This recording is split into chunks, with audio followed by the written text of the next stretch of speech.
और अधिक सत्संग सुनने के लिए हमारे चैनल को सब्सक्राइब करें तथा घंटी जैसे बटन को भी दबाएं और ऑल का ऑप्शन चुनें। सत साहेब सदगुरुदेव जी की जय। परम पिता परमात्मा पूर्ण ब्रह्म सारी सृष्टि के रचनहार कबीर देव जी कबीर साहब अल्लाहू अकबर, ये हम सब के जनक हैं, सब के पिता हैं। ये सर्व सुखदाई भगवान है। यो परमात्मा वह भगवान जिसने सारे ब्रह्मांडों की रचना की, जो अमर अविनाशी है। वही परमात्मा पवित्र भारतवर्ष की इस पावन धरती पर काशी शहर के अंदर 120 वर्ष रहे एक जुलाहे की भूमिका किया करते थे। वो कबीर जुलाहा नाम से प्रसिद्ध, दानक नाम से प्रसिद्ध वो परमात्मा सारी सृष्टि के रचनहार है। जो भगवान के गुण, परमात्मा के गुण वेद बताता है,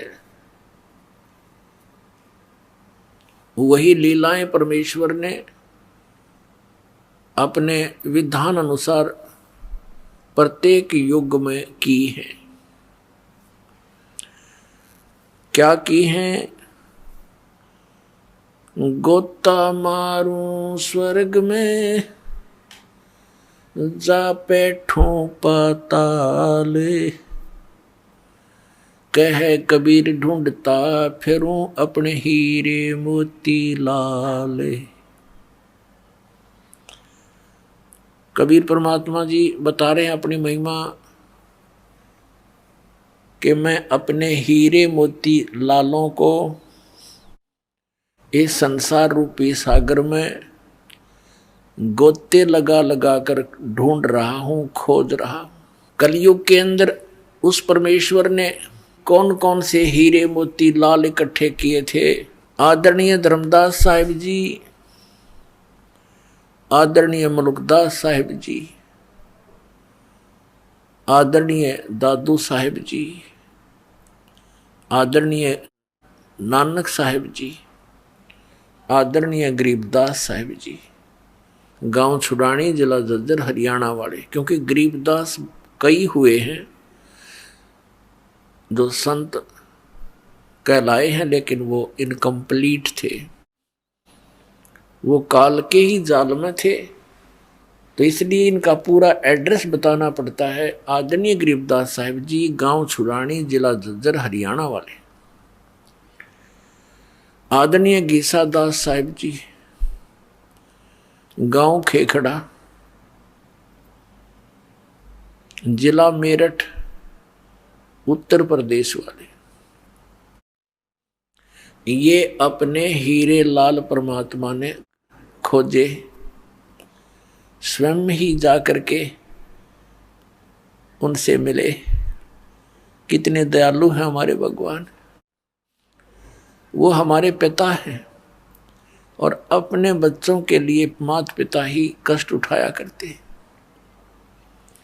जिन माता पिता के बच्चे कुसंगत में गिरकर शराब पीते हैं, घर से धन ले जाते हैं, उसको नाश करते हैं, माता पिता समझाते हैं, प्यार से समझाते हैं, रोते हैं बैठकर, और वो नशे में उनकी एक नहीं सुनता, पास से निकल जाता है। माता पिता देखते रह जाते हैं, कई बार गालियां भी देने लग जाता है शराब के नशे में। तो पुण्यात्मा, हमने इस काल के इस झूठे सुख की भांग पी रखी है और इस नशे में हम अपने पिता को पहचान नहीं पाते और हम उनके साथ बदतमीजी भी करते रहे। पुण्यात्माओं, जब आपको ये दास की कहानी जो परमात्मा ने अमर कथा अपनी आप बता रखी है, ये सत्संग आपके हृदय में उतर जाएगा। आपको ये सब बातें सच्ची लगेंगी क्योंकि ये सच्ची हैं। आपकी आंखों में आंसू आया करेंगे जब कभी एकांत में परमात्मा की लीला से आप मनन किया करोगे, वो परमात्मा अनंत कोटि ब्रह्मांड का मालिक हमारे लिए भटक रहा है, हम उसको पहचान नहीं पाते, क्योंकि इस काल भगवान ने, ज्योति निरंजन ने हमारे ऊपर एक विशेष प्रभाव डाल रखा है 3 गुणों का, और उसके बाद हमारे अंदर अज्ञान भरवा दिया, परमात्मा निराकार सिद्ध करवा दिया। उसके ढोल के डंके पर किसी से सुन लो, हिंदू मुसलमान सिख ईसाई, परमात्मा तो निरंकार है, वो तो निराकार है, दिखाई नहीं देता। जबकि सबके सदग्रंथों में परमात्मा नर आकार है, मनुष्य सदृश्य है और सशरीर है, ऊपर सतलोक में रहता है, वहां से गति करके नीचे आता है। आपको थोड़ा सा ज्ञान सुनाते हैं कि वो परमात्मा कैसी लीला करता है, कहाँ प्रमाण है। आपको दिखाते हैं ऋग्वेद के अंदर कि वो परमात्मा कैसी लीला करता है, फिर आपको आसानी से समझ में आएगा। देखिएगा, ऋग्वेद मंडल नंबर 9, 10 ये इकट्ठे ही अनुवाद किए हैं। ये कहाँ से प्रकाशित है? प्रकाशक है सर्वदेशी कार्य प्रतिनिधि सभा, महर्षि दान भवन, रामलीला मैदान, नई दिल्ली से। मुद्रक Prince offset printers 1510 Pataudi house Daryaganj नई दिल्ली से, यहाँ से छपी है। अब देखिएगा, ऋग्वेद मंडल नंबर 9 सूक्त नंबर 86 86 का मंत्र नंबर 26 में क्या कहा है? यज्ञ करने वाले यजमानों के लिए परमात्मा, यज्ञ करने वाले मतलब जो धार्मिक अनुष्ठान करते हैं, भक्त, भक्ति करने वाले भक्तों, यजमान माने भक्तों के लिए परमात्मा सब रास्तों को सुगम करता हुआ उनके विघ्नों को मर्दन करता है, उनके संकटों का नाश करता है, उनको पवित्र करता हुआ और अपने रूप को सरल करता हुआ वह कांति में परमात्मा। ये कबीर, इसको कबीर, ये देखो यहाँ लिखा है कबीर, हम बोले कबीर, हम वह बोले हैं वह को, इसका इन्होंने संधि छेद करके यो बना दिया कवि, कबीर। जैसे पुनः कहो चाहे पुनर्जन्म कहो, पुनः जन्म, तो ये कबीर कहो, इसको रे लगा के नीचे हलंत लगा दें तो कबीर भी बोल सकते हैं। तो इसका अर्थ इन्होंने सर्वज्ञ कर दिया था, यहाँ लिखना चाहिए था कबीर देव। अब देखो, एक यजुर्वेद के अंदर इस महर्षि दानंद ने ही यजु का अर्थ यजुर्वेद किया है, वो सही किया है। देखिएगा, ये यजुर्वेद है, महर्षि दानंद सरस्वती द्वारा इसका अनुवाद है। प्रकाशक हैं सर्वदेशी कार्य प्रतिनिधि सभा 2/5 महर्षि दानंद भवन, रामलीला मैदान, नई दिल्ली। ये दूरभाष, ये महर्षि दानंद सरस्वती द्वारा इसका अनुवाद है। मुद्रक Prince offset printers 1510 Pataudi house Daryaganj नई दिल्ली से। अब देखिएगा, यजुर्वेद के 36वें अध्याय के 36वां अध्याय यानी 36वां अध्याय है। इसके प्रथम मंत्र में रेचम वाचम परपदे मनो यजु परपदे। अब ये यजु शब्द है और यहाँ देखिएगा, इसका अनुवाद करते हुए महर्षि दानंद ने यजु का अर्थ यजुर्वेद कर दिया। बिल्कुल सही है। यदि इसके स्थान पर यहाँ अर्थ कर देता यजु माने पूजा करने की स्तुति, तो ये महिमा यजुर्वेद की है। यजु के और भी बहुत से अर्थ होते हैं, तो यजुर्वेद ना लिख कर यदि यहाँ पर वो अन्य अर्थ कर देता तो कैसे समझ दे कि यजुर्वेद के बारे में कहा गया है। तो यजु, जैसे यजु को यजुर्वेद लिख दिया, और जैसे यहाँ देखिए इसकी जिल्द पर भी यजुर्वेद लिखा है। ये पुस्तक यजुर्वेद है, और जहाँ पर ये ओनली यजु लिखा है तो भी ये यजुर्वेद ही जाना जाता है, यजुर्वेद की महिमा है। ठीक, अब हम लेते हैं उसी ऋग्वेद को, यजुर्वेद रख दिया। अब इस पर हम फिर आ जाते हैं ऋग्वेद मंडल नंबर 9 सुक्त 86 मंत्र 26 पे। यज्ञ करने वाले यजमानों के लिए, भक्तों के लिए परमात्मा सब रास्तों को सुगम करता हुआ उनके विघ्नों को यानी संकटों को मर्दन करता है, नाश करता है, उनको पवित्र करता हुआ और अपने रूप को सरल करता हुआ आर्य समाज के लोग और साथ में दयानंद परमात्मा को निराकार बताता है और वेदों को सही मानता है। वेद बता रहे हो तो साकार है, अपने रूप को सरल करता है, क्योंकि सतलोक के अंदर तीसरे मुक्ति धाम में जहाँ परमात्मा रहता है वहाँ उनका शरीर मनुष्य सदृश है। एक रोमकूप में करोड़ सूर्य मिला दे, करोड़ चंद्रमा, तो परमात्मा के उस रोमकूप के रोशनी से भी फीकी पड़े, इतना तेजों में शरीर है। और वो परमात्मा एज इट इज न्यू का न्यू आ जाए यहाँ पर तो हमारी आंखें बंद हो जा, जैसे उल्लू को सूर्य नहीं दिखता, वो देख ही नहीं सकता। तो इसलिए यहाँ आकर अपनी लीला करने के लिए, हमें यथार्थ ज्ञान देने के लिए, अच्छी आत्माओं को मिलने के लिए अपने रूप को हल्का तेज पुंज का बनाकर आता है। तेज पुंज अन्य दे धरकर इस विध हमको भेंट ही। तो यहां देखिएगा, अपने रूप को सरल करता हुआ वह कांति में परमात्मा, यो कबीर देव लिखना था यहाँ पर, कबीर देव, हम उसको कबीर साहब बोल रहे हैं। देव माने परमेश्वर भगवान, वो कबीर भगवान, कबीर देव लिखना था, कबीर देव लिख देते न, शर्मावती था, कबीर देव लिख देते। विद्युत के समान क्रीड़ा करता हुआ वर्णीय पुरुष को प्राप्त होता है, अच्छी आत्मा को मिलता है। देखिएगा अब 27 में बताया है वो परमात्मा रहता कहाँ है। जो परमात्मा तेज पुंज परमात्मा, तेज पुंज का परमात्मा है, जो परमात्मा ध्रुवलोक के तीसरे पृष्ठ पर विराजमान है, सतलोक में बैठा है, वहां रहता है वो।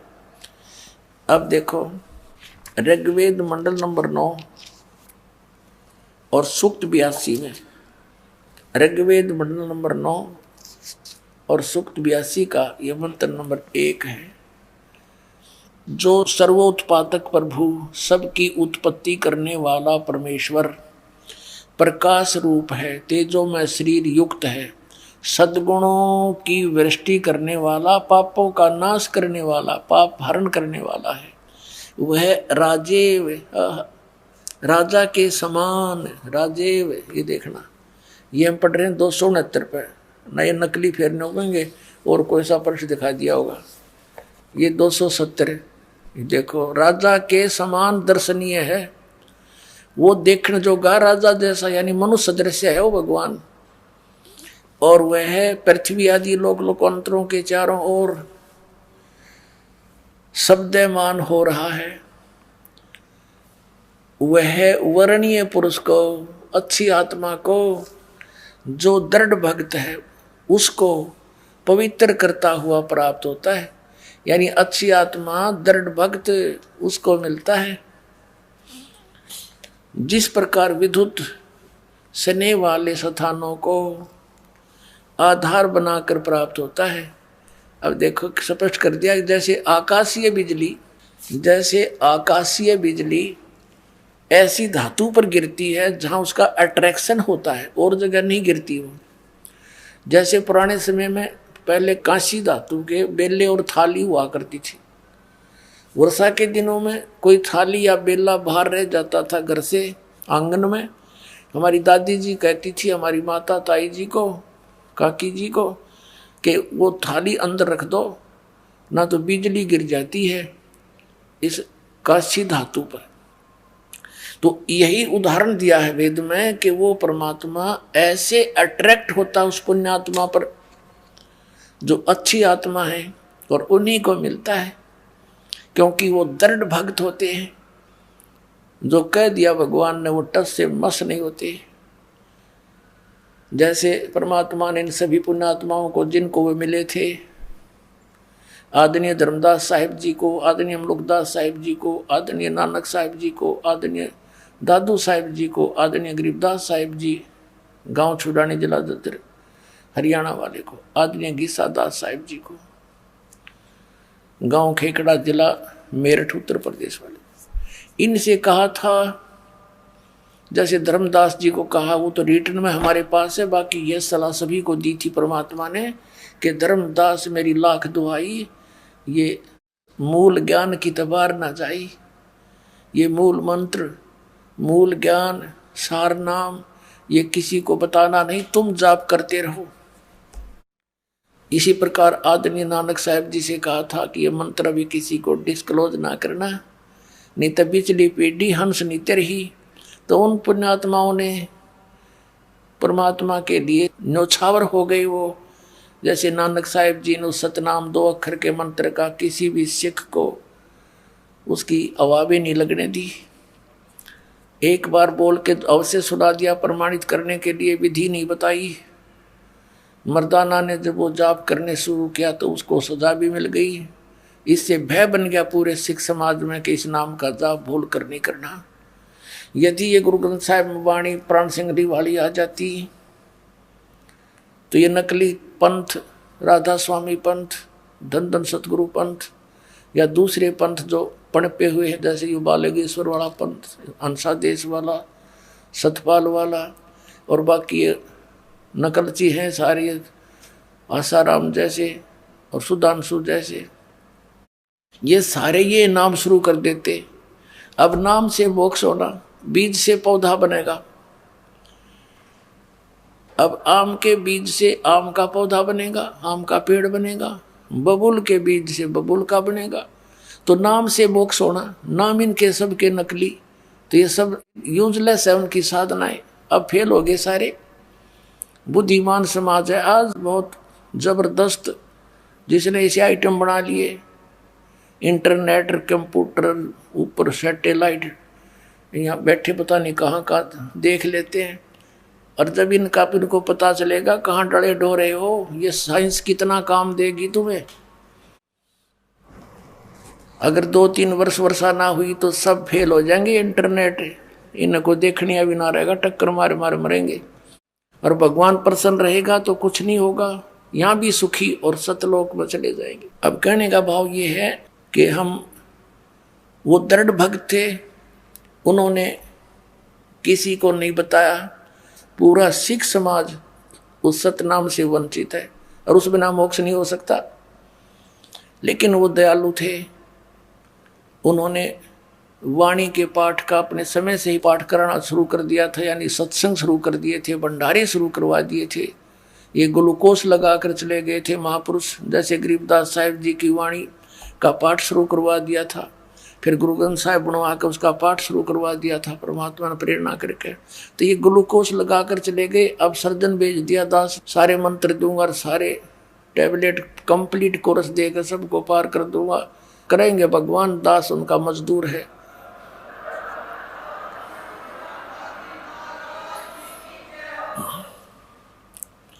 अब वो बिचली पीढ़ी आ गई जिसके लिए सारा खेल इन महापुरुषों ने, भगवान ने मिलकर खेला, काल के जाल से बचाए रखी सतभक्ति को। अब आगे देखिएगा, ऋग्वेद मंडल नंबर 9 और सूक्त 82 का मंत्र आपने एक देख लिया। क्यों परमात्मा अपने दृढ़ भक्त को पवित्र करता हुआ वर्णीय पुरुष को मिलता है। जैसे विद्युत आकाशीय बिजली स्नेह वाले स्थानों को आधार बनाकर प्राप्त होता है।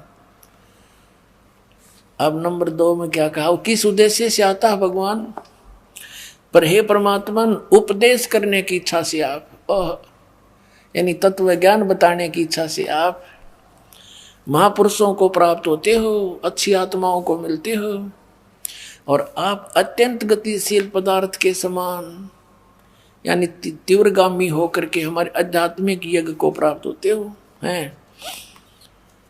आप कबीर देव हैं, आप कबीर देव हैं। वेद मेरा भेद है, मैं ना वेदन के माही, और जौन वेद से मैं मिलूं ये वेद जानते नहीं।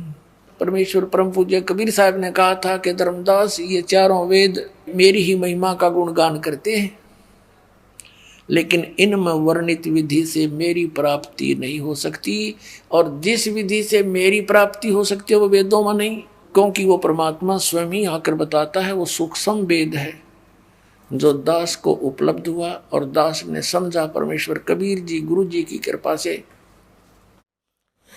और उस सूक्ष्म वेद को कबीर पंथी जो 12 के 12 पंथ वो नहीं समझ सके, और ये सब काल के पंथ थे वह। और ये राधा स्वामी, धन धन सतगुरु, सच्चा सौदा, जय गुरुदेव, जनौद वाला, बिहानी वाला, ये सारे कुएं के पानी, आगरा वाला, ब्यास वाला, ये राधा स्वामी, इनके पास वो मंत्र नहीं, मंत्र से मोक्ष होगा, इस नाम बिना मोक्ष हो नहीं सकता, और वो इनके पास नहीं, तो ये सारे काल के ही जाल में फंसे हुए थे। अब ये लीला करता है परमात्मा, वो किन किन महापुरुषों को मिले, आदरणीय धर्मदास साहिब जी को मिले। दर जिंदे का रूप सैल वृंदावन की नी, तहां मिले धर्मदास करते हैं बहुत अधीनी। आदरणीय गरीबदास साहिब जी ने कहा, हम सुल्तानी नानक तारे, दादू को उपदेश दिया, जात जुलाहा वेद न पाया, वो काशी माए कबीर हुआ। वो किन किन को मिले परमात्मा, जिंदा महात्मा का रूप बनाकर धर्मदास जी को वृंदावन में मिले। दर्जन दे का रूप सैल वृंदावन की नी, तहां मिले धर्मदास करते हैं बहुत अधीनी। एक जिंदा महात्मा का रूप बना के परमात्मा कबीर जी कहाँ गए, धर्मदास को वृंदावन में मिले, मथुरा में। और धर्मदास जी वहां गए हुए थे तीर्थों पर यात्रा करते हुए, उस वृंदावन के जोड़ में नहान गए थे तीर्थ में, और नहान होकर बाहर बैठे जो परमात्मा ने उनसे प्रश्न किया कि हे महाराज जी, मैं तो जिज्ञासु व्यक्ति हूँ, मैं सब संतों के पास जा चुका हूँ, मेरी संतुष्टि नहीं हुई, कृपा मुझे कोई ज्ञान सुनाओ भगवान का। जब धर्मदास लगा गीता की महिमा सुनाने, तब परमात्मा ने उनसे प्रश्न उत्तरी की कि मैं एक जिज्ञासु व्यक्ति हूँ। स्वयं तो अपने आप को तो दास बताया, और उस धर्मदास जी को उसको महात्मा कहा, हे महात्मा जी मुझे कुछ ज्ञान सुना दो। तो उनसे काफी प्रश्न उत्तरी हुई। फिर परमात्मा ने कहा कि आप गीता जी को मानते हो? कहा जी। भगवान कौन है? प्रश्न किया परमात्मा ने कि श्री कृष्ण, श्री विष्णु जी, श्री शंकर जी और ब्रह्मा जी, ये सर्वेश्वर महेश्वर, इनकी जन्म मृत्यु नहीं होती। तो परमात्मा ने कहा कि चौथे अध्याय के 5 और 9 श्लोक में, दूसरे अध्याय के 12वें श्लोक में और 10वें अध्याय के दूसरे श्लोक में, धर्मदास जी देखियो आपका गीता ज्ञानदाता क्या कहता है कि मैं तो जन्म मृत्यु होती है, मैं तो अविनाशी हूं नहीं, नाशवान हूं, तुम इसको अविनाशी बता रहे हो। और 18वें अध्याय के 62वें श्लोक में कहा कि तू सर्वभाव से उस परमेश्वर की शरण में जा, उसकी कृपा से तू परम शांति को, सनातन परम धाम को प्राप्त होगा। 15वें अध्याय के 4थे श्लोक में कहा गीता जी में कि जब तत्वदर्शी संत मिल जाए उसके पश्चात परमेश्वर के उस परम पद की खोज करनी चाहिए, जहां जाने के बाद साधक फिर लौटकर संसार में कभी नहीं आते।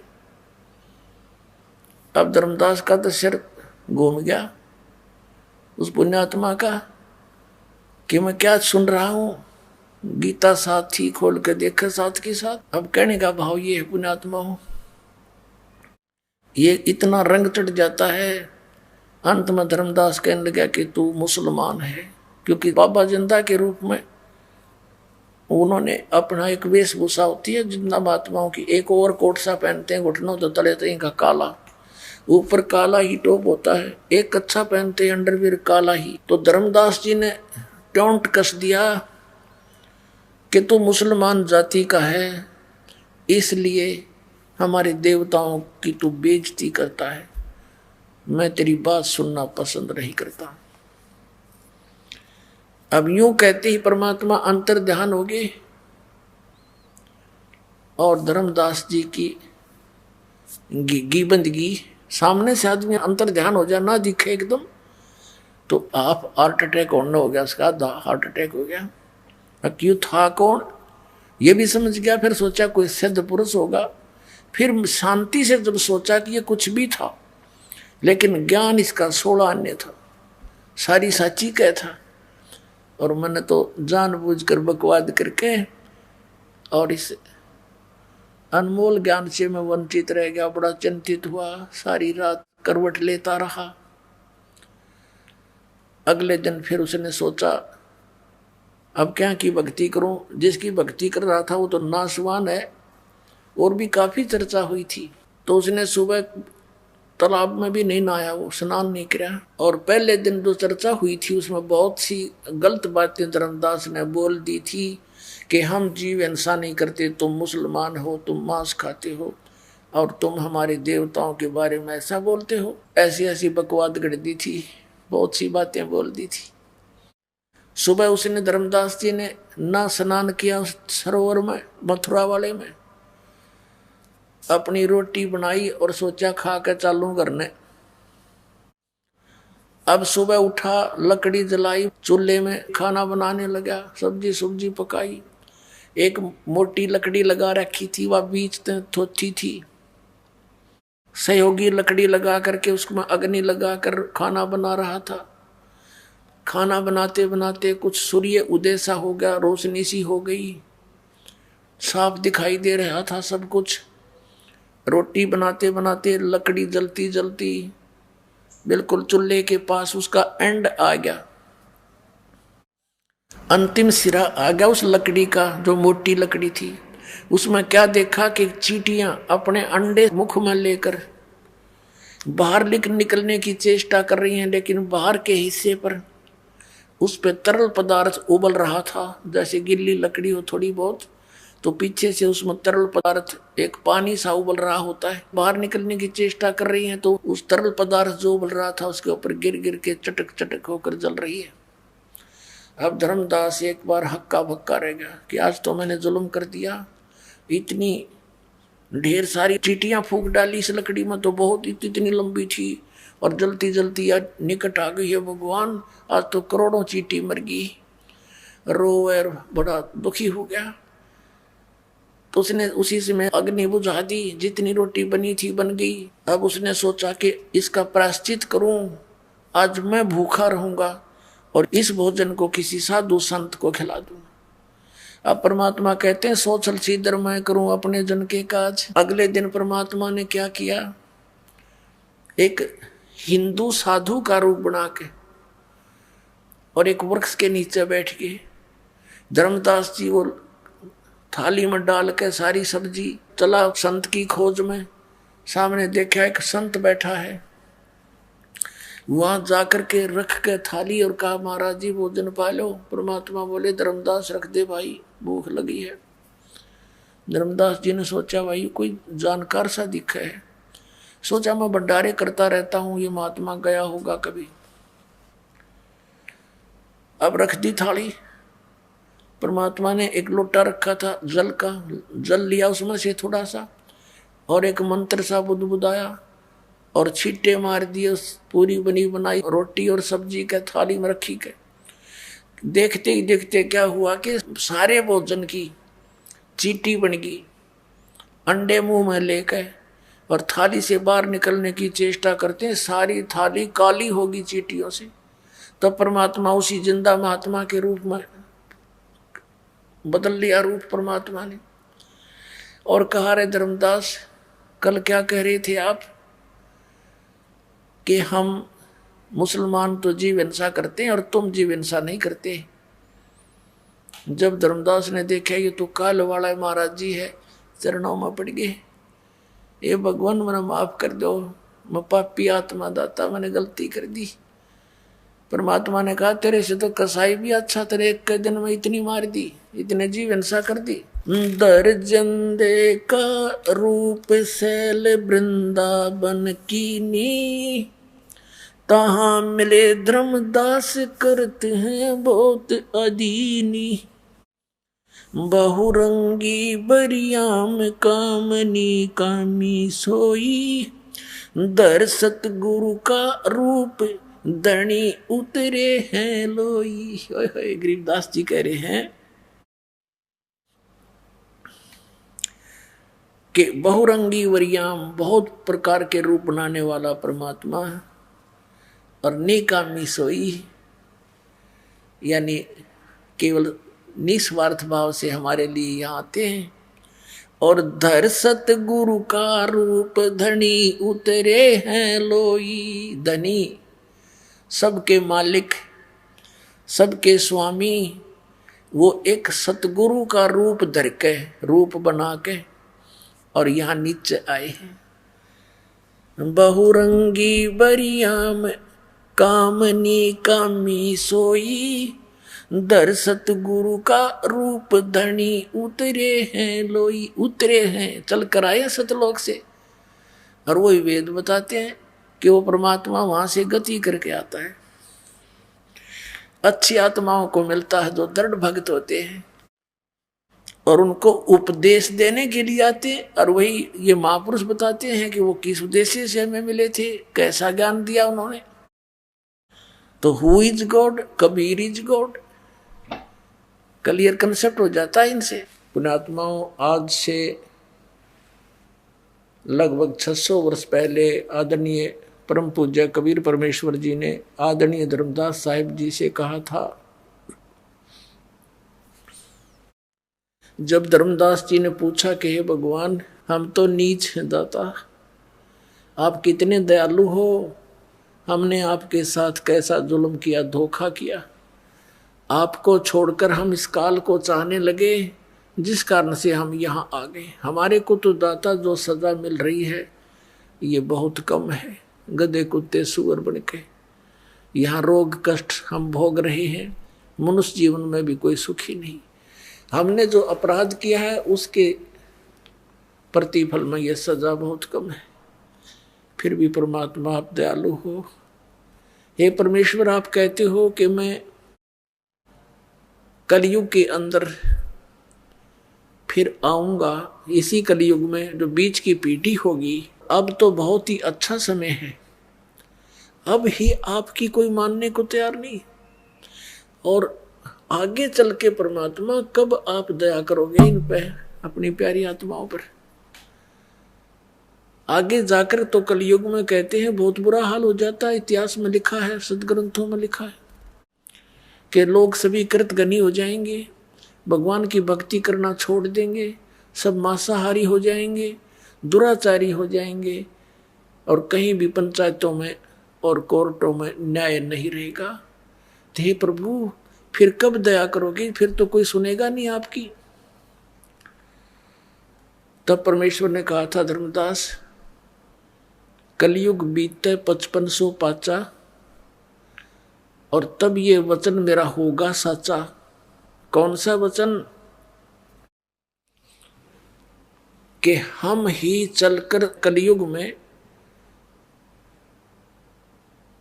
बर्मे पंथ के अंदर आगे जाएंगे और फिर सभी पंथों को मिटा करके, सभी धर्मों को एक करके और तत्व ज्ञान समझाएंगे। और फिर सभी आत्माएं, चाहे किसी भी पंथ मजहब धर्म में वो रह रही है, वो सभी कबीर साहिब की शरण में, मेरी शरण में आ जाएंगे।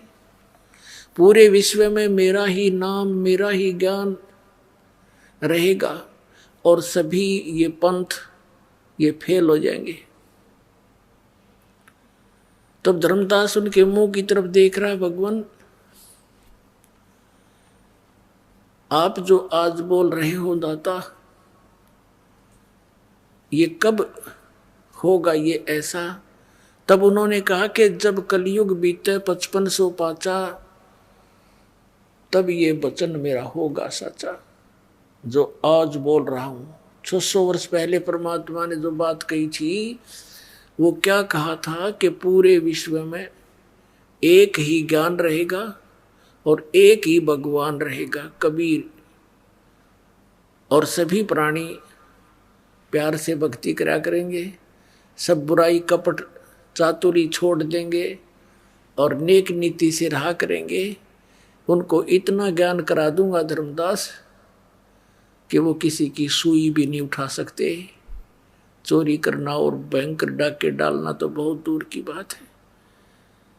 और फिर उनका सबका सुधार करूंगा, सतयुग जैसा माहौल होगा और फिर कई हजारों वर्षों तक इस कलयुग में सत भक्ति बनी रहेगी। आदरणीय धर्मदास साहिब जी को परम पूज्य कबीर परमेश्वर ने कहा था कि मेरा और काल का, यहाँ के भगवान का एक वायदा हुआ है। इसने कहा था कि सतयुग त्रेता द्वापर में जीव कम ले जाना प्रभु, और जब चौथा युग जब कलयुग आवे तब तब शरण जीव बहु जावे।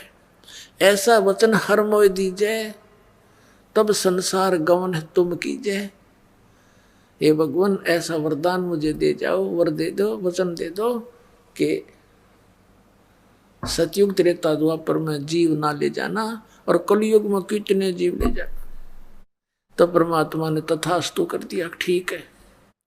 तब फिर इसने आंखें बदल ली और कहने लगा, जाओ जोग जीत संसारा, जीव न माने कहा तुम्हारा। परमात्मा कहते हैं हमरी ओर हो बाद बखाने, और जोग जीत जीव तुम्हारा कहा न माने, और हमरी ओर हो बाद बखाने। ऐसी स्थिति कर दूंगा, द्वादश पंथ करूं मैं साजा, नाम तुम्हारा ले करूं आवाजा। द्वादश पंथ नाम जो ले ही, ये सब मेरे मुख में आन समोई। फिर कहते हैं और अनेक पंथ चलाऊं, या विद जीवों को भरमाऊं। अब 12 पंथ तो कबीर पंथ में, और अनेक पंथ चलाऊं, ये राधा स्वामी पंथ, धन धन सतगुरु पंथ, ये सरचा सौदा सरसा वाला, जगमाल वाली वाला, राधा स्वामी पंथ ब्यास आगरा, और जय गुरुदेव पंथ मथुरा वाला, ये शिवदयाल जी का ही चलाया हुआ है, उसी के विचारों पर आधारित है। और हरियाणा में भिवानी के अंदर दिनोद गांव वाला और ठाकुर सिंह वाला, ये सावन कृपाल मिशन दिल्ली वाला, ये सारा एक कुएं का जल है। ये काल के दूत हैं, काल के पंथ हैं सारे। धर्मदास जी ने कहा था भगवान इसने तो ऐसा जुल्म करना है, फिर आप कैसे कृपा बख्शोगे। तो परमात्मा ने कहा था कि ऐसे ऐसे करूँगा, इस बार मैं पंथ के अंदर मैं ही स्वयं जाऊँगा और सब पंथों का नष्ट करके एक पंथ बना दूंगा, मेरे बच्चे मुझे पहचान लेंगे।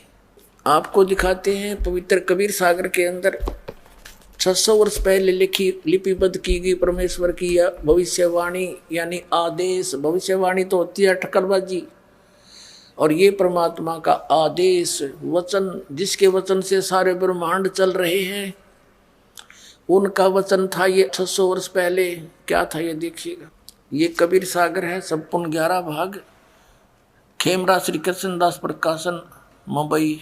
ये है कबीर सागर, प्रथम खंड कबीर पंथी भारत पथिक स्वामी युगलानंद विहारी द्वारा प्रस्कृत, मुद्रक के प्रकाशक के खेमरा श्री कृष्णदास, अध्यक्ष श्री वेंकटेश्वर परेश, खेमरा श्री कृष्ण मार्ग दास मार्ग बम्बई से। ये देखिएगा बौद्ध सागर कबीर वाणी नामक चैप्टर है कबीर सागर का, 136 पृष्ठ पर। ये कई भागों में है। द्वादश पंथ चलो सो भेद। अब ये 12 पंथों की जानकारी दी है इसमें। द्वादश पंथ काल फुरमाना, और भूले जीव न जाओ ठिकाना। परमेश्वर ने कहा था 600 वर्ष पहले कि धर्मदास इन 12 पंथों में काल का फुरमान होगा, उसका आदेश हुक्म और उसका ज्ञान और मंत्र होंगे इन 12 पंथों में। ताते ताते आगम कह हम राखा, वंश हमारा चूड़ामणि शाखा, प्रथम जग में जागू बरमावे। बिना भेद वो ज्ञान चुरावे, दूसर सुरत गोपाल होई, तीसरा मूल निरंजन, पंथ टकसार। इस प्रकार तो ये इन्होंने यहाँ प्रथम जागू कर दिया। ये जागू नहीं है, ये प्रथम है चूड़ामणि। इसका कंप्लीट ज्ञान यहाँ दिया, देखिएगा। ये बोध सागर ही है और इसका चैप्टर यहाँ पर कबीर चरित्र बोध है, वो कबीर वाणी है, वो पद्य भाग है। अब गद्य भाग में लिखा है यहाँ पर 1870 पृष्ठ पे क्या लिखा है? कबीर साहब के पंथों का वृंतांत। इसमें क्या बताया है कि नारायण दास जी का पंथ प्रथम, दूसरा यागूदास पंथ और तीसरा सूरत गोपाल, चौथा मूल निरंजन, पांचवा टकसारी पंथ, छठा भगवान दास पंथ, फिर सतनामी पंथ, कमालिय पंथ, राम कबीर पंथ, परम धाम की वाणी पंथ, 11वां जीवा पंथ और 12वां गरीबदास पंथ। इन्होंने प्रथम नारायण दास लिख दिया। यह लिखना था, ये प्रथम है चूड़ामणि पंथ। ये चूड़ामणि को तो उत्तम मानते रहे बाकियों को, क्योंकि नारायण दास जी ने तो कबीर परमेश्वर के मार्ग को स्वीकार ही नहीं किया था, इसको तो लिखना ही व्यर्थ है। इन्होंने थोड़ी फेर बदल कर दी। अब फिर हम आते हैं उसी चैप्टर पे, ये कबीर वाणी में आगे हम वो कबीर चरित्र बोध था, बोध सागर का ही 136 पृष्ठ में हम पढ़ेंगे, आसानी से समझ में होगा। द्वादश पंथ काल फुरमाना और भूले जीव न जाओ ठिकाना। इन 12 पंथों के अंदर जितने भी कबीर पंथ हैं ये सब काल के पंथ हैं। इनके पास कोई मंत्र यथार्थ नहीं, सतनाम का इनको ज्ञान नहीं, सतनाम बिना मोक्ष नहीं। तो ये काल की फरमान इसमें चल रहा है। आगे देखो, ताते आगम कहे हम राखा, वंश हमारा चूड़ामणि शाखा है। ये है प्रथम, आगम कहे हम राखा, ये लिखना था, वंश हमारा चूड़ामणि शाखा। फिर यहाँ दूसरा लिखना था जागूदास, सूरत गोपाल, मूल निरंजन और चौथा टकसार। ये 5वां होना चाहिए टकसार। फिर जीवा पंथ, फिर सतनामी पंथ और फिर राम कबीर पंथ।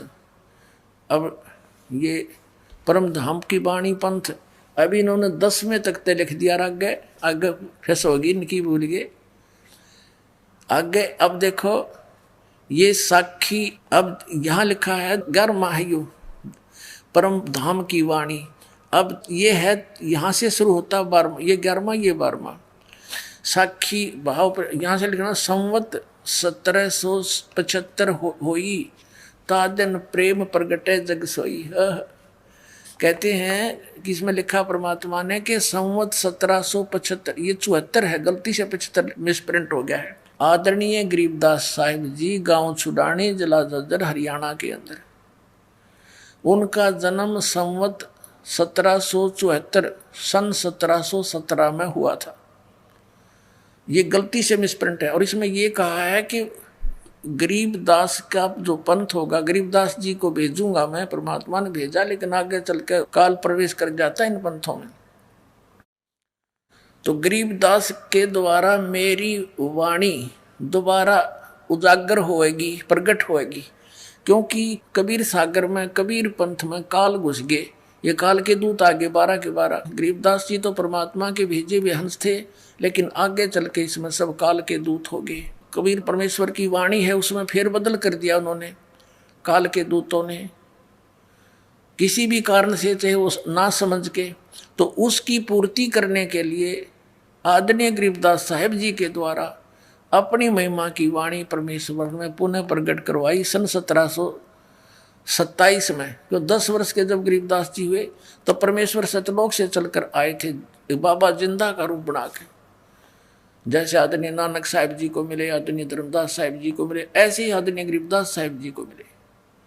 और फिर अपने ज्ञान से फीड कर दिया उनके अंदर।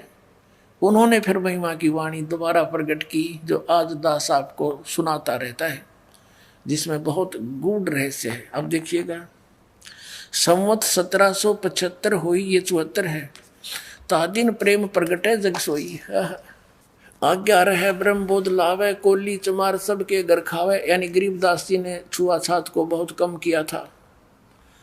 साखी हमारा ले जीव समझावे, असंग ठोड़ जन्म नहीं पावे। गरीबदास के पंथ तक के सभी प्राणी कहते असंग जन्म भी सतलोक नहीं जा सकते।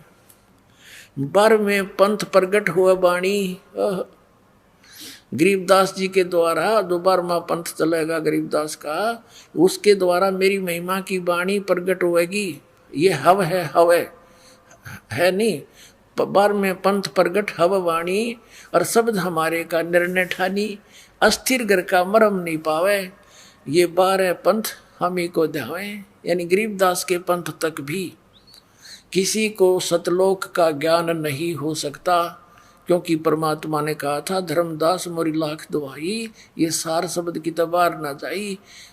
और सार शब्द बार जो पढ़ी बिचली पीढ़ी हंस नहीं तरी। फिर कहा है कि धर्मदास मेरी लाख दुहाई, ये मूल ज्ञान कई बार ना जाई। मूल ज्ञान बाहर जो पढ़ी बिचली पीढ़ी हंस नहीं तरी।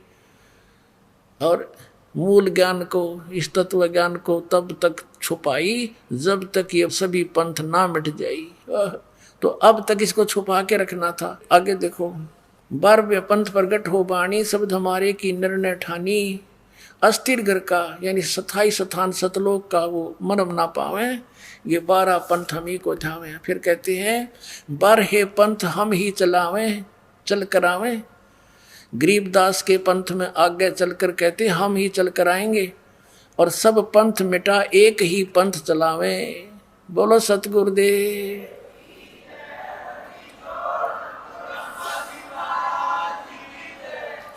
ये दास गरीबदास पंथ से संबंधित है। मेरे पूज्य गुरुदेव जी जुड़े हुए थे गरीबदास पंथ छुड़ाने वाले से, और पुण्यात्माओं परमात्मा स्वयं नहीं आए तो इस दास को भेज दिया अपने कुत्ते को आपको जगाने के लिए। अब परमात्मा ने कलयुग को 3 चरण में बांटा है।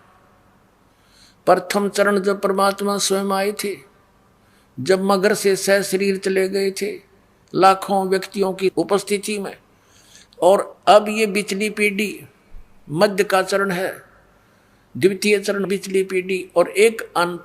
3 चरणों में बांटा है भगवान ने। तो क्या बताया देखिएगा, 12 पंथ हम ही चल आवे, सब पंथ मेट एक ही पंथ चलावे। तब लग बोधो कोरी चमारा, फिर तुम बोधो राज दरबारा। प्रथम चरण कलयुग निर्याना, तब मगर मांडो मैदाना। कि मैं वो प्रथम चरण होगा कलयुग का, जब मगर से मैं सह शरीर जाऊंगा, वहां अखाड़ा मांडूंगा। अब यहां देखो 5505 तब ये शब्द हो गया सच्चा। जब कलयुग 5000 वर्ष 505 बीत जाएगा, तब ये मेरा वचन सच्चा होगा जो आज कह रहा हूं। मैं सब पंथों को मिटाकर एक पंथ मिला दूंगा, बना दूंगा। आगे कहा धर्मदास मोरी लाख दुहाई, ये मूल शब्द बाहर न जाइए, बाहर न जाइए। जिन गलत लिखा है, पवित्र ज्ञान तुम जग में बाखो, मूल ज्ञान तुम गुप्त ही रखो। देखो कितना कहा है, धर्मदास मोरी लाख दुहाई। सभी महापुरुषों को जिनको मिले उनको ये कह दिया था परमात्मा ने कि अभी इस मूल ज्ञान को, ये मूल ज्ञान है, भूल गलत छुपा है।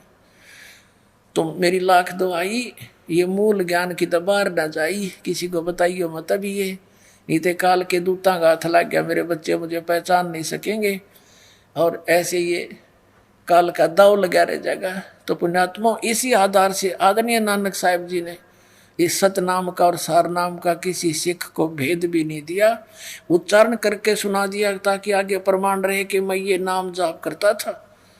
और वो आगे क्यों नहीं दिया, क्योंकि भगवान ने कसम दिला दी थी महापुरुषों को कि तुम ज्ञान सुनाओ सारा और भगवान की महिमा बना कर रखो।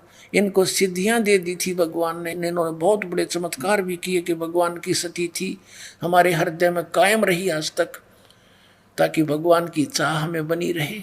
और अब तक ये सब छुपा छुपू कर काल से इस तत्व ज्ञान को लाए महापुरुष। तो पुण्यात्मा इसको संभाल कर रखना। अब कल्याण करवा लो, समय आ गया है। अब क्या बताते हैं, धर्मदास मोरी लाख दुहाई, ये मूल ज्ञान है। गलती से भूल लिखा है, बाहर ना जाई। फिर लिखा है मूल ज्ञान बाहर जो पढ़ी, बिचली पीढ़ी हंस नी तरही। परमात्मा कहते हैं 33 अरब ज्ञान हम भाखा, मूल ज्ञान गुप्त ही रखा। हमने 33 अरब वाणी बोल दी है, लेकिन ये मूल ज्ञान अभी छुपा के रखा हुआ है। अब खोलने के आदेश हुआ परमात्मा का इस दास को आदेश दिया है सन 1997 में इस दास के ऊपर मेहर करी परमात्मा ने कि अब तू खोल दे सारे ठा दे ढूंढा। अब कहा है 33 अरब ज्ञान हम बाखा, ये मूल ज्ञान गोए माने गुप्त ही रखा। मूल ज्ञान तुम तब लग छपाई, जब लग द्वादश पंथ मिट जाई। अपने आत्मा ये तो परमात्मा ने 600 वर्ष पहले कहा कि बर्म पंथ में हम ही चलकर आएंगे और सब पंथों को मिटा के केवल एक ही पंथ रहेगा, दूसरा अब देख लेना कुछ दिनों में बुद्धिमान समाज है और भागा होगा उन नकलियों के पास से और लेगा उपदेश, अपना कल्याण कराएंगे, मोक्ष हो जाएगा। अब ये तो ज्ञान दिया परमेश्वर ने, अपना विधान बनाकर छोड़ दिया था, लिख दिया था। अब उस परमात्मा के बनाए विधान के ऊपर और भी महापुरुषों ने, जैसे श्री नॉस्ट्रेडमस फ्रांस के एक भविष्यवक्ता ने 450 वर्ष पहले सन 1455 में, लगभग ये भी 600 वर्ष हो गए इसको, उस समय सन 1555 में इसने भविष्यवाणी की थी कि एक हिंदू धर्म में उत्पन्न व्यक्ति उस समय के सभी धार्मिक गुरुओं के अज्ञान की खाल उधेड़ के और एक तत्व ज्ञान प्रचार करके जनता को समझाएगा, सारी जनता उसका आदर करेगी, उसकी शरण में आकर के कल्याण कराएगी। ऐसे ही एक जय गुरुदेव पंथ चल रहा है जो राधा स्वामी पंथ आगरा से निकला है और उन्होंने वहां जय गुरुदेव पंथ स्थापना कर ली। वैसे तो संत जी कहते हैं, तुलसीदास नाम है उनका, मथुरा वाले जय गुरुदेव वाले पंथ का। वो तो कहते हैं ये पंथ नहीं है, जय गुरुदेव तो भगवान का नाम है, बाकी हुआ भाई तो इनका है, इनका ज्ञान तो अब है नहीं। लेकिन ये तुलसीदास जो जय गुरुदेव पंथ के प्रवर्तक हैं, ये पूर्व जन्म के बहुत पुण्यकर्मी प्राणी हैं, बहुत पुण्यकर्मी प्राणी हैं। लेकिन आगे भक्ति ठीक ना होने से, शास्त्र अनुकूल साधना ना होने से इनकी पूर्व जन्म की कमाई अब बिल्कुल नष्ट हो चुकी है, भक्ति नाश हो चुका है इसका। सन 1971 में 7 सितंबर 1971 में इस तुलसीदास जी ने, जय गुरुदेव पंथ के प्रवर्तक ने, तब एक वाणी बोली थी। एक तो भविष्यवाणी होती है, वो नहीं, इसने वर्तमान की सतवाणी बोली थी कि एक महापुरुष होगा और पूरे विश्व में उसी का शासन होगा, जनता उसका बहुत आदर करेगी। अब मैं पहले आपको इसको पढ़कर सुना दूं, उन्होंने बहुत अच्छी तरह लिखा है। तो उस समय तक तो इसकी दिव्य दृष्टि काम करे थी और अब इसकी वो कमाई खत्म होगी। भविष्यवाणी करने में भी बैटरी डिस्चार्ज होती है क्योंकि कमाई नष्ट होती है, किसी को आशीर्वाद दे दिया उससे भी कमाई नष्ट होती है। तो जैसे बैटरी चार्ज होती है इन्वर्टर की, और वो जब चार्ज हो चुकी है और उसमें से चार्जर भी हटा दिया, वो फिर भी काम कर रही है। और यदि आगे चार्जर नहीं लगाया हुआ है उसको, तो फिर क्या होगा कि कुछ देर तो वो चलेगी, फिर एकदम सब सुविधाएं बंद हो जाएंगी, वो बैटरी डिस्चार्ज हो जाएगी, ना बल्ब जगे, ना ट्यूब जगे, ना पंखा चले, यूजलेस हो जाएगी। तो यही स्थिति उन महापुरुषों की हो जाती है जो काल के फंस जाते हैं और पूर्व जन्म के पुण्यकर्मी प्राणी होते हैं।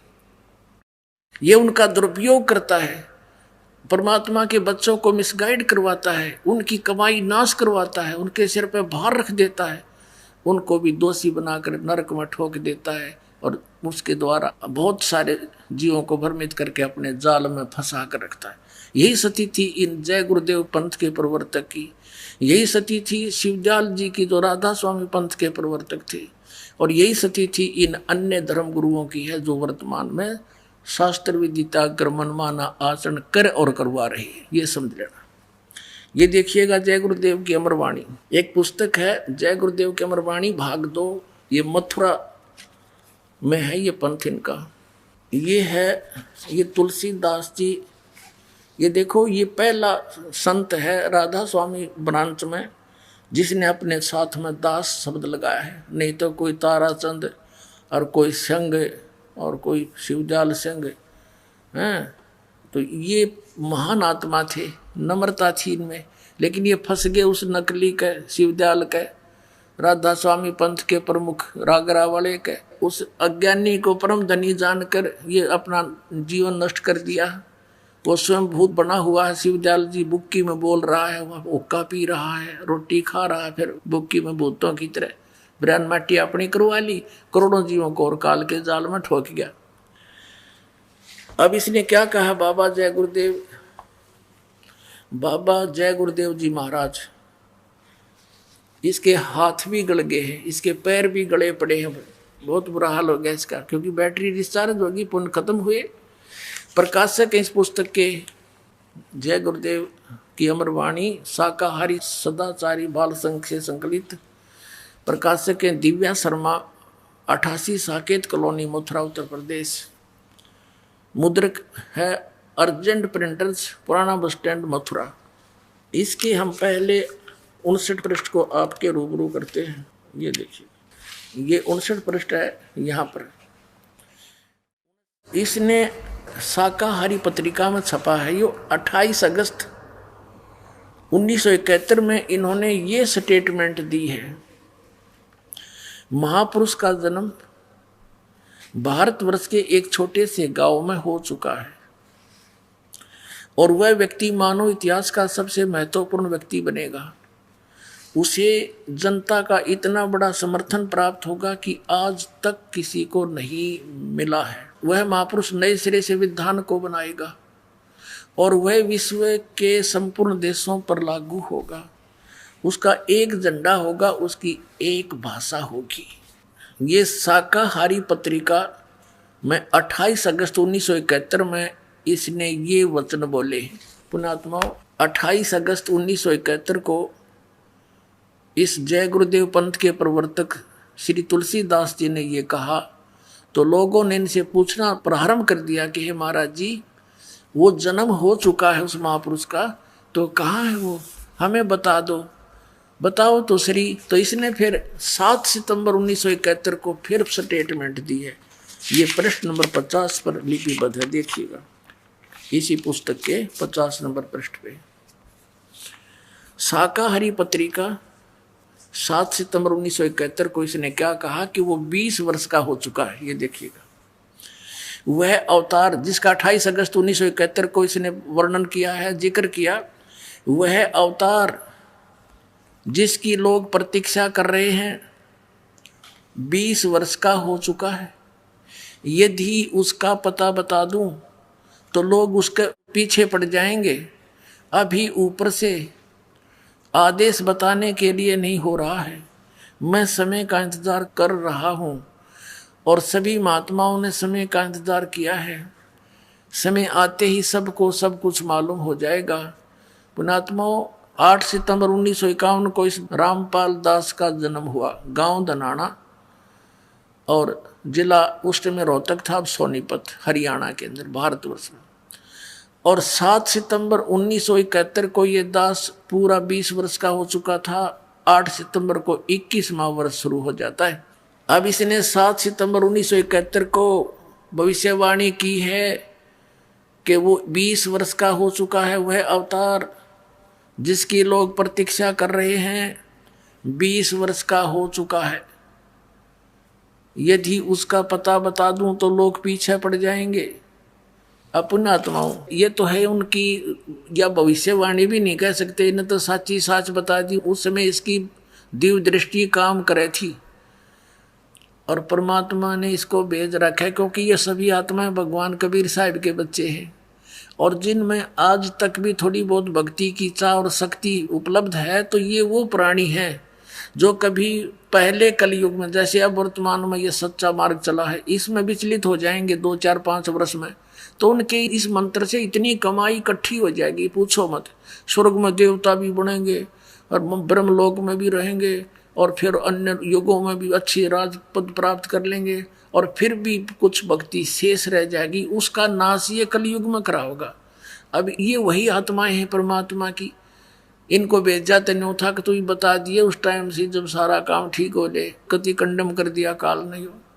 उस समय तो ये साची बोल गया, परमात्मा ने दया करवा दिया आपके ऊपर। देखो, इन जय गुरुदेव वाले पंथ के अनुयायियों ने कम से कम इतना तो विचार लाना चाहिए, बुद्धि से सोचना चाहिए कि ये खुद कहता है कि कोई और महापुरुष है और उससे सबका कल्याण होगा, तो उसके पीछे क्यों लाग रहे हैं? छोड़ देना चाहिए उसको। चल इसकी बुद्धि काम नहीं करती है तो इसकी तो बैटरी डिस्चार्ज होली, यानी भक्ति नष्ट होली कति। नहीं तो ये उस दिन सच्ची बोल रहा था, आज क्यों नहीं बताता? कह दे बरवाला में बैठा भाई 20 वर्ष वाला,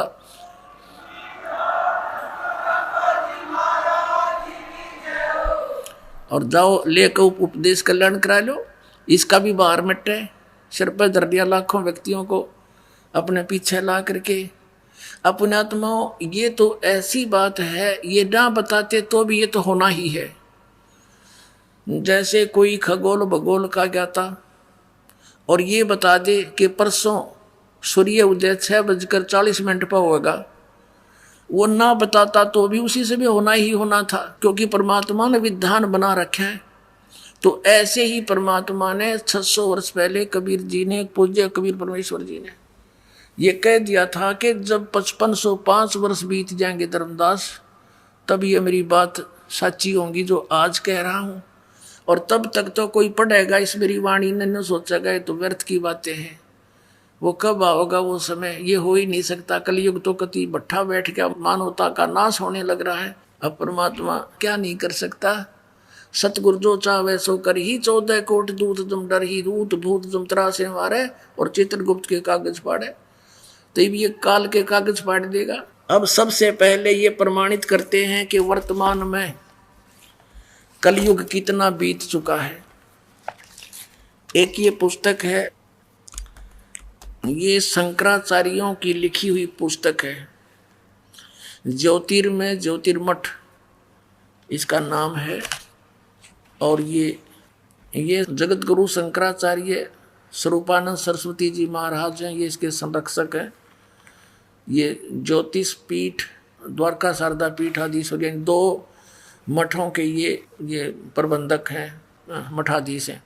संपादक लेख के संकलन करता है विष्णुदत्त शर्मा, अध्यक्ष आध्यात्मिक उत्थान मंडली दिल्ली। प्रेरणा स्रोत ये सारे हैं। मुद्रक है फाइन प्रिंट एंड पैक्स, ये अच्छे सारे। प्रकाशक है अखिल भारतीय आध्यात्मिक उत्थान मंडल, 1/3234 गली नंबर 2, रामनगर तिवारी, मंडोली रोड, सादरा दिल्ली। ये सारा कुछ इनका लिखा हुआ है। इसके 11 पृष्ठ पर आपको दिखाते हैं। 11 पृष्ठ पे है आदि शंकराचार्य का संक्षिप्त जीवन परिचय। इसमें क्या लिखा है कि लगभग 2500 वर्ष पूर्व शंकराचार्य का जन्म चरमराती अवस्था के युग में केरल प्रांत में पूर्णा नदी के तट पर कालाड़ी ग्राम में धर्मनिष्ठ नमुद्री शैव ब्राह्मण श्री शिव गुरु व धर्मपरायण सुभद्रा के घर हुआ। अब यहाँ लिखा है, गुरु परंपरागत मठों के अनुसार उनका आविर्भाव काल शंकराचार्य का जन्म समय ईसा पूर्व 508 वर्ष माना जाता है। ये या जो लिखा है ना 476, ये इन्होंने गलत लिखा है, क्योंकि 32 वर्ष की आयु में शंकराचार्य जी की मृत्यु होगी थी। ये या नहीं लिखना था यहाँ पर। तो यहाँ ये 508 या 476 में 32 कम कर दो। तो इस प्रकार ईसा से 508 वर्ष पहले इनका जन्म हुआ। अब इधर से देखेंगे, आज 2012 है तो शंकराचार्य का जन्म 2520 वर्ष आज से पहले हो चुका था, 2520 वर्ष। और अब हम देखेंगे कि उस समय कलयुग कितना बीत चुका था जब इनका जन्म हुआ, यानी 2520 वर्ष पहले कलयुग कितना बीत चुका था जब इनका जन्म हुआ। इसमें देखिए हिमालय तीर्थ नामक एक पुस्तक है, और ये कहाँ से छपी है? हिमालय तीर्थ, जेपी नंबूरी, उप मुख्य अधिकारी श्री बद्रीनाथ केदारनाथ मंदिर समिति।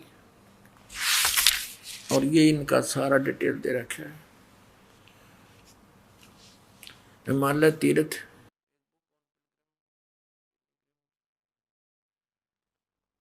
पहला प्रकाश, इसके प्रकाशक हैं रंजू चक्रवर्ती 76A/1 बामा चंद्राय रोड कलकत्ता दूरभाष। ये ऐसे मुद्रक गिरी प्रिंट सर्विसेज कलकत्ता। अब इसके 42 पृष्ठ पर देखिएगा, ये 42 पृष्ठ है। हिमालय तीर्थ शंकराचार्य के विषय में है ये सारी कहानी। ये शंकराचार्य के जन्म का के विषय में कहा है। आदि केदारेश्वर के समक्ष शंकराचार्य जी की दिव्य संगमरमर की मूर्ति, ये तो अलग है। कलयुग के 3000 वर्ष व्यतीत होने पर बौद्ध मीमांसकों के मत पर विजय प्राप्ति के लिए शंकर यति के रूप में आविर्भूत होंगे। यानी जब कलयुग 3000 वर्ष बीत जाएगा तब श्री शंकराचार्य का जन्म होगा। और ये फिर कब हुआ? ईसा से 508 वर्ष पहले। अब हम नीचे से गिनेंगे तो आज से हो गए 2520 वर्ष श्री शंकराचार्य के जन्म को। और उस समय कलयुग कितना बीत गया था? 3000, और 3000 इसमें जोड़ दे 2520 में, आज 5520 वर्ष कलयुग बीत चुका है। अब हमने कलयुग निकालना है। अब कलयुग सन 2000 में कितना बीत गया? 5508 वर्ष बीत गया सन 2000 में। हम 2000 से मान लें कि 2000 से पहले 508 वर्ष पहले तो शंकराचार्य का जन्म हुआ ईसा से, तो 2000 में और 3000 वर्ष कलयुग बीत चुका था, तो 5508 वर्ष हो गए सन 2000 में। और 5505 कद होंगे सन 1997 में। 3 कम कर दो 2000 में से। सन 1997 में कलयुग 5505 वर्ष बीत चुका था। मार्च 1997 में फाल्गुन की सुदी यानी चांदनी एकम के दिन के 10 बजे वो परमेश्वर इस दास को कुछ क्षणों के लिए मिले थे और ये आदेश दे गए थे, अखा दे ढूंढाई। अब आपको दिखाते हैं।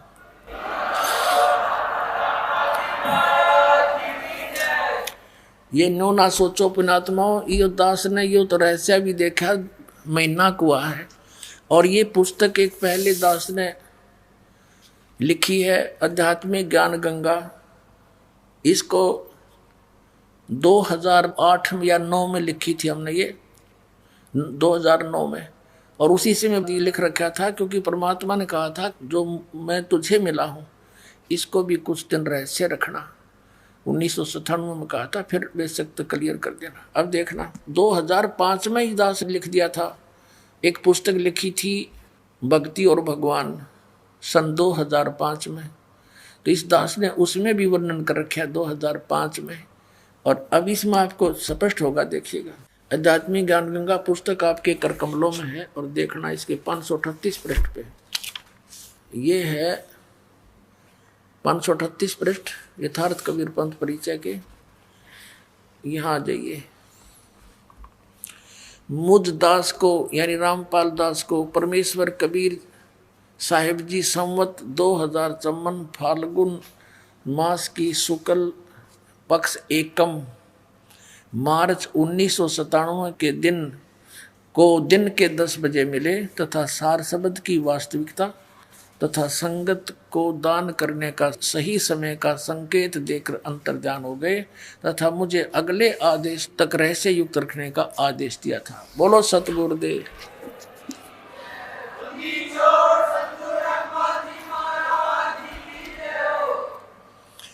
अपने आत्मा वाग्य परमात्मा ने एक अमरवाणी और खजाना हमें दिया है। ये देखिएगा, आपको दिखाते हैं।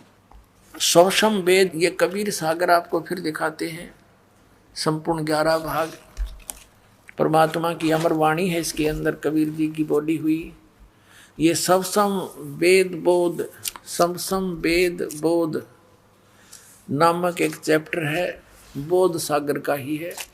इसके पृष्ठ नंबर 171 में यहाँ क्या लिखा है? परमात्मा का आदेश। परमात्मा ने क्या कहा था कि 5 सहंस और 500 यानी 5500 5500 जब कलयुग बीत जाए महापुरुष फरमान तब जग तारण को आए।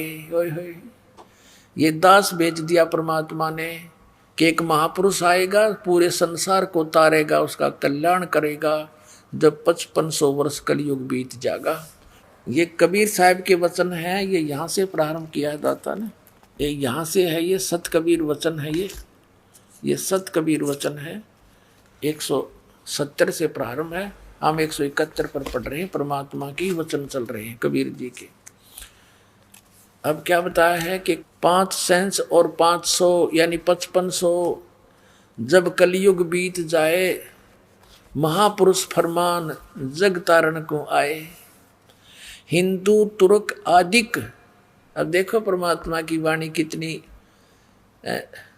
मार्मिक है। हिंदू मुसलमान आदिक माने और भी, उनको पता था ये सिख धर्म, ईसाई धर्म, ये और नरे पनपेंगे, इन सब में जितने भी जीव हैं सब का कल्याण करेंगे। देखिएगा, हिंदू तुर्क आदिक जेते सब है, जेते जीव जहान, सतनाम की साख गह ये पावे पद निर्वाण। यानी सतनाम को प्राप्त करके समझ के और सभी मोक्ष प्राप्त करेंगे, मोक्ष पद प्राप्त करेंगे। निर्वाण माने मोक्ष, सबका कल्याण होगा जो इस सतनाम को प्राप्त करके मर्यादा में रहेंगे। अब कहते हैं यथा शरीत गण आप ही, जैसे परमात्मा ने कबीर वाणी में वहां बोला था कि जब 12वें पंथ हम ही चल आवे, स्वयं आएंगे, परमात्मा कबीर जी ने कहा है, और सब पंथों को मिटा के एक पंथ बनाएंगे।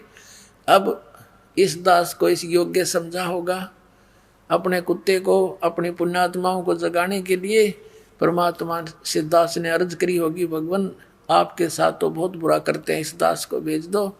कोई बात नहीं, मैं तो कुत्ता हूँ आपका, ठोकर खा लूंगा, लेकिन आपके बच्चों को जगा दूं, इतनी शक्ति अवश्य दे देना।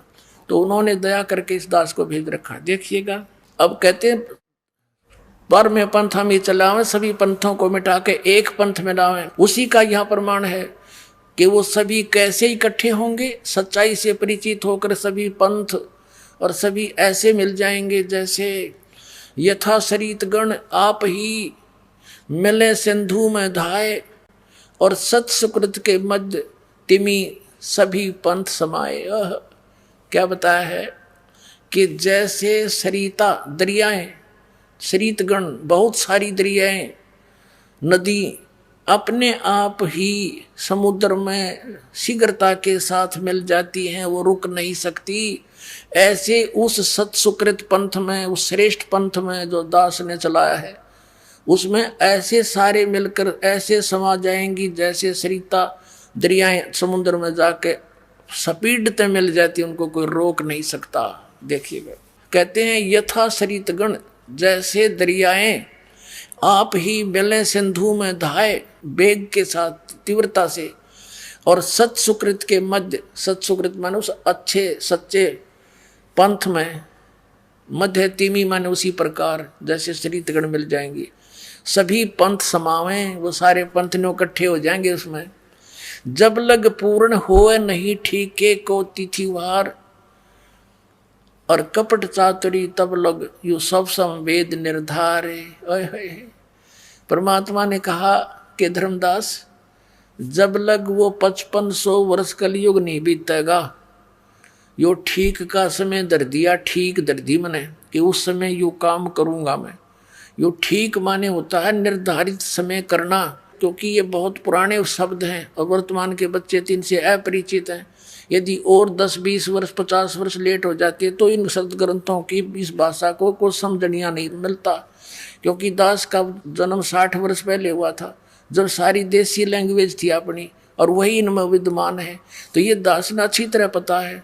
जैसे कोई व्यक्ति पैसे ले जाता था हमारे ताऊ चाचा पिताजी से, और वो उससे मांगने जाते थे, उस समय रख देता था, तो वो फिर आगे समय बता देता था, महीने 2 महीने का। तो कहते थे उसने तो आगे ठीक बता रहा है, पैसे नहीं दे रहा। यानी ठीक बताना, निर्धारित समय कर देना कि उस दिन दूंगा पैसे।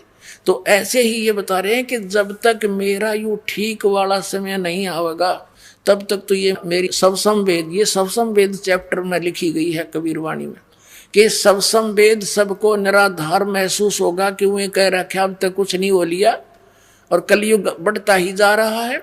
तो कहते हैं जब लग वो ठीक का तिथिवार नहीं आवेगा समय निर्धारित, तब तक तो मेरी यह बात निराधार दिखाई देगी। और फिर आन दे वो ठीक का समय देखना। जब लग पूर्ण होवे नहीं ठीक को तिथिवार, कपट चातुरी तब लगे सब संवेद निराधार। अब कहते हैं जब तक इस समय नहीं होगा, इतने मानव के अंदर कपट और चातुरी बहुत होगी, फिर क्या होगा? सब ही नारी नर शुद्ध तब, सब नेक हो जाएंगे, बुराई छोड़ देंगे, क्योंकि वो भगवान से डरने वाले हो जाएंगे। सब ही नारी नर शुद्ध तब, जब ठीक का दिन आवंत, यू आवंत है अंत नहीं, मिसप्रिंट बहुत कर रखे है इन्होंने। और कपट चातुरी छोड़ के सभी शरण कबीर गहनते। बोलो सतगुरुदेव।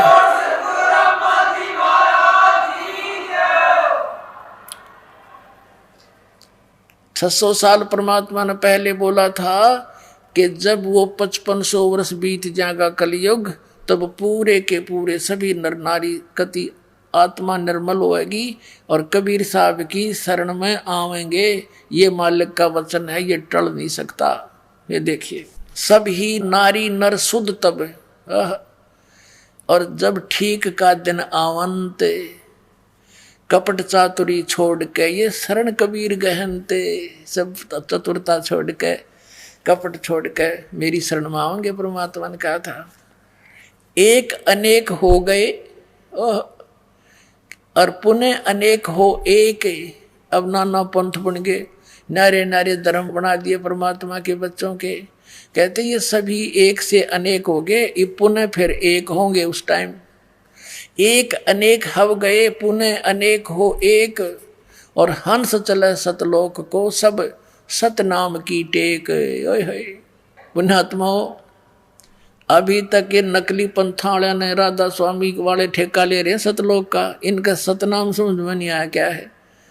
अभी दिन में आपको बताया था, सारी उनकी वो दिखाई थी हिस्ट्री। इन्हें कख भी नहीं पता सतनाम का। ये 2 अक्षर का सतनाम, जिसमें एक ओम है और एक तत्व है, सांकेतिक है। और कहते ही सतनाम को लेकर के और सभी मोक्ष प्राप्त करेंगे और सतलोक जाएंगे। इनका सतनाम समझ में ना आया, क्योंकि वो लीला थी मालिक की। जैसे आदरणीय नानक साहिब जी को भी एक कसम दिला दी थी परमात्मा ने कि तू जाप कर और अपना कल्याण करवा लो। अभी इसको किसी के सामने सार्वजनिक ना करना, नहीं तो बात बिगड़ जाएगी। ये नकली पंथा वाले का हाथ लग जाएगा। ये मूल मंत्र, इसको छुपा कर रखो।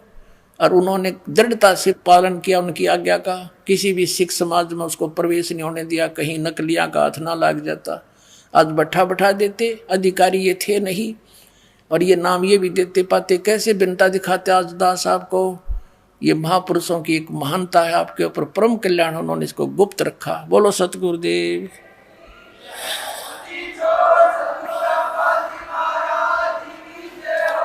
अब देखो, एक अनेक हो गए और पुनः अनेक हो एक। हंस चले सतलोक को, सतनाम की टेक। यानी जिसने यू सतनाम ले लिया, मर्यादा में रहेंगे, तो सारे के सारे हंस बनकर, यानी शुद्ध होकर के नर नारी शुद्ध हो जाएंगे। हंस उसी को कहते जो बुराई छोड़ दे और भक्ति करे। और सतनाम की टेक से सतलोक चले जाएंगे। हंस चले सतलोक सब, सतनाम की टेक। घर गर्भोध विचार हो, दुर्मति दूर बहाए। और कलयुग में एक हो के बरते सहज सुहाए। कलयुग में सभी एक हो जाएंगे। 5500 वर्ष जब कलयुग बीत जाएगा, जब एक हो के एक हवे और सोई और बरते सहज सुभाए। सब नेक नीति से रहा करेंगे, कोई छल कपट नहीं रहेगा, कोई बुराई नहीं करेगा। घर घर बोध विचार हो, दुर्मति दूर बहाए। और कलयुग में एक हो सोई, बरते सहज सुभाए। पुण्यात्माओं, आप देख रहे हो बच्चे परमात्मा के इस ज्ञान गंगा पुस्तक को घर घर द्वार द्वार गांव गांव नगर नगर में बांटने जा रहे हैं। घर घर बोध विचार हो, दुर्मति दूर बहाए। ये निर्मल ज्ञान परमात्मा का अब घर घर में जा रहा है। और जो भी बच्चा उपदेशी हो जाता है, वो आकर यहाँ इस ज्ञान से परिचित होने के बाद यही प्रार्थना करता है कि महाराज जी हमारे क्षेत्र में ये ज्ञान का प्रचार नहीं है, मुझे आज्ञा दो, मैं ज्ञान गंगा पुस्तक को वहाँ भी प्रचार करूँ। करो भाई, अपने भाई बहन सब अपने हैं। कहते हैं जीव हमारी जाति है, मानव धर्म हमारा, हिंदू मुस्लिम सिख ईसाई, भाई धर्म नहीं कोई न्यारा। अब ये परमात्मा कह रहे हैं सब एक होंगे। अब देखियो, घर घर बोध विचार हो, बोध माने ज्ञान, मेरी चर्चा मेरा ज्ञान, कबीर साहब की महिमा का ज्ञान घर घर में विचार हो चलेगा इसका। और सबकी दुर्मति दूर बहाए, सबकी दुर्मति ये दूर हो जाएगी। आपस में लड़ाई, सास बहू की लड़ाई, एक एक पैसे के लिए लट्ठम लट्ठा, रिश्वतखोरी, पड़ोसी के झगड़ा, कोई दारू पी का बकवाद कर रहा है, कोई हुक्का का धुआं छोड़ रहा है, सिगरेट का, ये सब खत्म हो जाएंगे। बहुत निर्मल काम होगा। एक बार फिर से सतयुग जैसा माहौल अब कलयुग में होगा, गारंटीड बात है, ये सत्कर मान लेना। घर घर बोध विचार हो, दुर्मति दूर बहाए, कलयुग में एक होकर सोई सब बरतें सहज सुबह। इसका अर्थ ये है, कहाँ उग्र कहाँ शूद्र हो, क्या डाकू हो, चाहे कोई छोटी बड़ी जाति का कोई भी हो, हर सबकी भव भीड़, ये है। इसका अर्थ है कि सभी उस परमात्मा की भक्ति किया करेंगे। सो समान समदृष्टि है समर्थ सत कबीर, जो मेरा दास भेजा जाएगा मेरे द्वारा, सबके ऊपर एक दृष्टि रखेगा, समान व्यवहार करेगा, और वो समर्थ सत कबीर ही होगा, यानी मेरा ही कृपा पात्र होगा। मम संत मुझे जान मेरा ही स्वरूपम, अब समझा है तो सर दर पाओ, बहुर नहीं रे सादा। बोलो सतगुरुदेव।